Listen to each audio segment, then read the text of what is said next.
ভারতের পশ্চিমবঙ্গ রাজ্যের পুরুলিয়া জেলায় অযোধ্যা পাহাড়ের কোলে প্রাকৃতিক মনোরম দৃশ্যে ভরা এলাকা এটি। এই অঞ্চলে থাকেন মূলত আদিবাসী সাঁওতালরা। এই প্রত্যন্ত অঞ্চলের ডাক বিভাগের কর্মী হিসেবে এখনো কয়েকজন রানার বা ডাকহরকরা নিযুক্ত আছেন, যারা আজও কাঁধে চিঠি আর পার্সেলের ঝোলা নিয়ে দূর দূরান্তের গ্রামের ছোট ছোট ডাকঘরে পোস্টমাস্টারদের কাছে সেগুলো সময় মতো পৌঁছে দিচ্ছেন। গোটা ভারতে এখনো যে কয়েকজন হাতে গোনা রানার আছেন, পুরুলিয়ার ভন্দু গোপ তাদেরই একজন। 3 পুরুষ ধরে তাদের পরিবারের সদস্যরা এই কাজ করে আসছেন। বাগমুন্ডি থেকে ডাকটা নিয়ে যাই, ওই ঠুনকা ফলস আছে ওখানে। আমরা প্রথমে বাঘমুন্ডি ডাকঘর থেকে ডাকের ব্যাগটা নিয়ে পায়ে হেঁটে অযোধ্যা পাহাড় পর্যন্ত যাই। তারপর অযোধ্যা পাহাড়, জল জঙ্গল পেরিয়ে তুর্গা ফলস পর্যন্ত যাই, আর ওখানেই আমরা আমাদের ডাকের ব্যাগটা অপর দিক থেকে আসা আরেকজন ডাকহর করার ডাকের ব্যাগের সাথে অদল বদল করি। তারপর পাহাড়ের একজন আসে, ওর সাথে চেঞ্জ হয়ে আর কি, ও নিয়ে যাই অযোধ্যা পাহাড়। ক্রিং ক্রিং সাইকেলের ঘন্টি বাজিয়ে ডাকপিয়নরা চিঠি বিলি করা শুরু করারও বহু আগে থেকে রানাররা চিঠি আর পার্সেলের ঝোলা পিঠে নিয়ে দূর দূরান্তে পৌঁছে দিতেন। তবে রানার বা ডাকঘর করা পেশার উদ্ভব ঠিক কবে হয়েছিল তার নির্দিষ্ট দিন তারিখের হিসেব পাওয়া যায় না।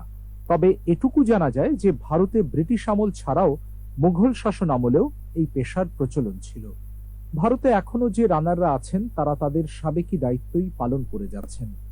তাদের ব্যাগে থাকে গুরুত্বপূর্ণ চিঠি বা বার্তা, কারো চাকরির নিয়োগপত্র বা কারো পরিবার পরিজনের জন্ম, মৃত্যু, বিয়ের মতো সুখ দুঃখের বার্তা বা সংবাদ। তবে বার্তা পৌঁছানোর পথে এখনো তাদের অনেক বাধা বিপত্তি পেরোতে হয়। আমি সাহারজুড়ি থেকে অযোধ্যা একটা, আর রাঙ্গা থেকে নিয়ে যায় অযোধ্যা একটা।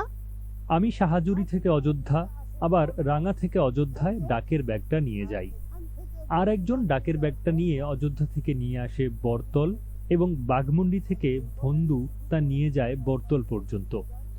পথের মধ্যে শুধু জঙ্গলই পড়ে। এছাড়া পিটিদিরি জায়গাটিতে সাহাজুরি নদী পেরোতে হয়। তবে নদীতে হঠাৎ করে জল বেড়ে গেলে আর পার হওয়া যায় না, আর ঘুরপথে গেলেই হাতির কবলে পড়তে হয়। আর ঘুরপথে যেতে গেলে তো আরো হাতির ডর, সেই জন্য কোনো উপায়ই নাই। একজন রানারকে যেহেতু অনেকটা পথ পেরিয়ে তার চিঠির ব্যাগটি এক পোস্ট অফিস থেকে নিয়ে আরেকটি পোস্ট অফিসের রানারের হাতে তুলে দিতে হয়, সেহেতু তাদের যাত্রাপথে অনেক ভয়াবহ বাধা বিপত্তির সম্মুখীন হতে হতো। সেই সময় রানাররা যেহেতু অনেক ধরুন 8 মাইল ডিস্টেন্স তো কম না, এবং রাস্তাঘাট তো সেরকম ছিল না কিছু, এবং পপুলেশনও খুব যে বিশাল একটা জায়গায় অনেক লোক থাকতো সেটাও না, যার জন্য ওনাদের নানান রকম বিপদের সম্মুখীন হতে হতো। ওরা রাস্তায় যখন যেতেন তখন জঙ্গল অনেক পেরোতে হতো, অনেক সময় নদী নালা পেরোতে হতো, অনেক সময় যখন বড় রাস্তা দিয়ে যাচ্ছেন তখন ডাকাতের সম্মুখীন হতে হতো। তবে এই বিপদ সংকুল পরিস্থিতির মোকাবিলার জন্য সরকারের পক্ষ থেকে কিছু কিছু পদক্ষেপও নেওয়া হয়েছিল। ডাক হরকরাদের একটা ছোট গ্রুপ করে দেওয়া হয়েছিল। সেই ডাক হরকরার গ্রুপেতে একজন থাকবে যে ড্রাম বাজাবে, আওয়াজ করবে যাতে রাস্তায় ধরুন জন্তু জানোয়ার যারা থাকে তারা পালিয়ে যায়। আর রাত্রির বেলা 2 জন মশালচি থাকতেন, তারা মশাল জ্বালিয়ে রাস্তায় আলো দেখাতে দেখাতে যেতেন। সেই আলোটা আবার খানিকটা কাজ করতো, জন্তু জানোয়ারদের তাড়িয়ে দেওয়ার কাজও করতো।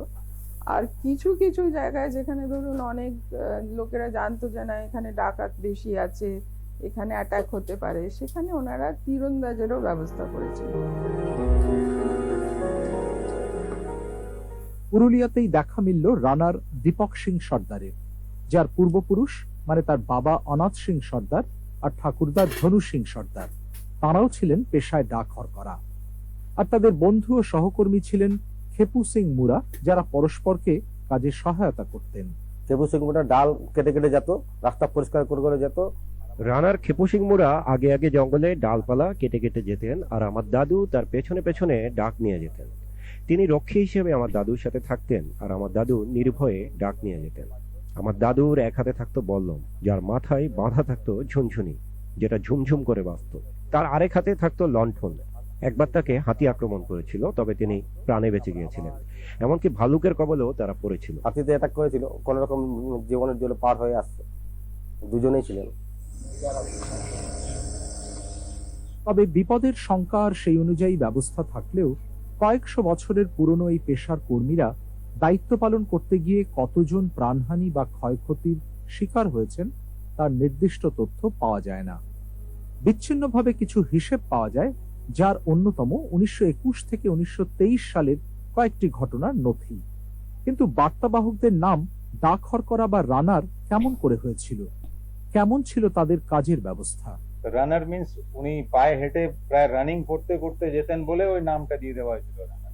রানার মানে সেই সময় উনারা পায়ে হেঁটে আর দৌড়াতে দৌড়াতে যেতেন বলে রানার নামটা দেওয়া হয়েছে। তাদের হাতে একটা আত্মরক্ষার জন্য অস্ত্র থাকতো, আর রাতের অন্ধকারে ডাকব্যাগটা যথাস্থানে পৌঁছে দেওয়ার উদ্দেশ্যে পথ দেখার জন্য অপর হাতে থাকতো একটা লণ্ঠন। হ্যাঁ, এখনো ওই নামেই চলছে, তবে আজ তাদের নামটা বদলে হয়ে গিয়েছে গ্রামীণ ডাক সেবা মেল ক্যারিয়ার। রানার বলতে এখন ওনাদেরকে বলা হয় মেল ক্যারিয়ার।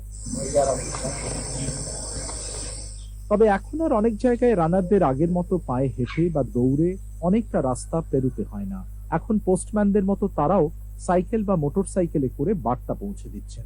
পশ্চিমবঙ্গ রাজ্য ছাড়াও উত্তর ভারতের লাদাখ, দক্ষিণ ভারতের কেরালাতেও দেখা মেলে রানারদের। তবে রানারদের ঘিরে আবেগের প্রকাশ পশ্চিমবঙ্গেই বেশি চোখে পড়ে। সে কারণেই হয়তো ক্রমক্ষয়িষ্ণু এই পেশার প্রতি সম্মান জানিয়ে পশ্চিমবঙ্গের জলপাইগুড়ি জেলার প্রধান ডাকঘরের সামনে ডাকঘর করার একটি মূর্তি স্থাপন করা হয়েছে। আর পশ্চিমবঙ্গের রাজধানী কলকাতার ডাকঘরের মিউজিয়ামেও রাখা হয়েছে তাদের স্মৃতি বিজড়িত বহু জিনিসপত্র।